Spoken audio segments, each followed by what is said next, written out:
I'm Mike McRae, and disability. It relates to us because we have a son with Down syndrome, and uh, he's 23, almost 24, Yeah. and I'm Alicia McRae, and I have the same son, Mason, who is a young adult with Down syndrome.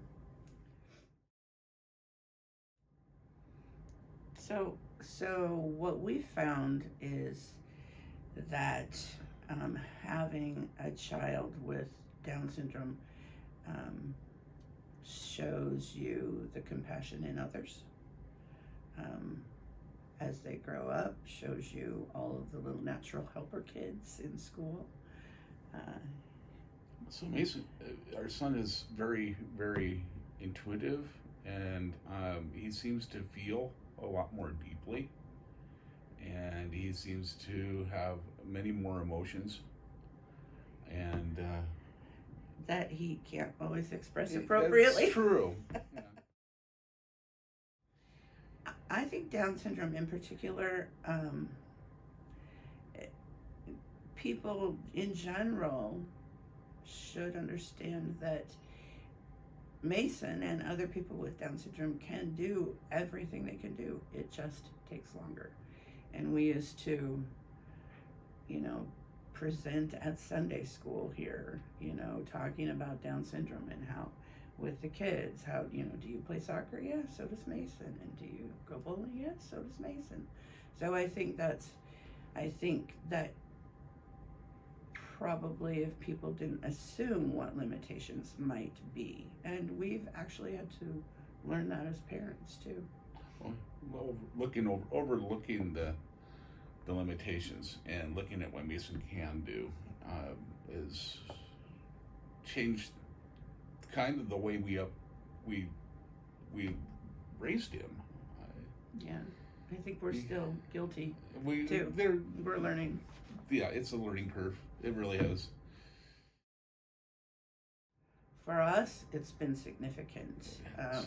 Mason has been welcomed here since birth, and I think that across the years, a lot of the different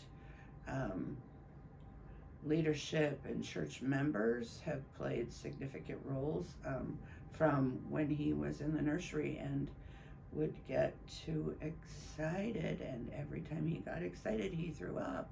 So he threw up every Sunday in the nursery. He sure did, every Sunday. But they just figured it out, and had special people in the church help him in Sunday school when he was having trouble not pinching and wrestling and choking other children. Yeah. So. Mason has found his freedom here, though. Yeah. It's the one place that he can wander away from mom and dad And feel safe. And feel safe. We've noticed him greeting people after church without us, just finding the people that he knows. He's also, at some very deep level, very spiritual. Mm-hmm. And church is really important to him. For sure. He senses when people need a hug, people he doesn't even know. Sometimes he'll just walk up to somebody in church and give them a hug, and they'll come up to us and say, I really needed that. That whatever has happened, and he just knew. And he feels deeply. I don't know anybody else who shouted amen at the end of the traditional church service because he got to sing the doxology. That's just I think it was Tracy. He told her to look over there, and she said, I don't see anybody. What do you want me to look at? And he said, it's Jesus. So I think he just has an ability to see things we don't. He loves Easter. He does. He loves Easter every day. He loves Easter, yeah. But I really think that grace enters into it a lot. Just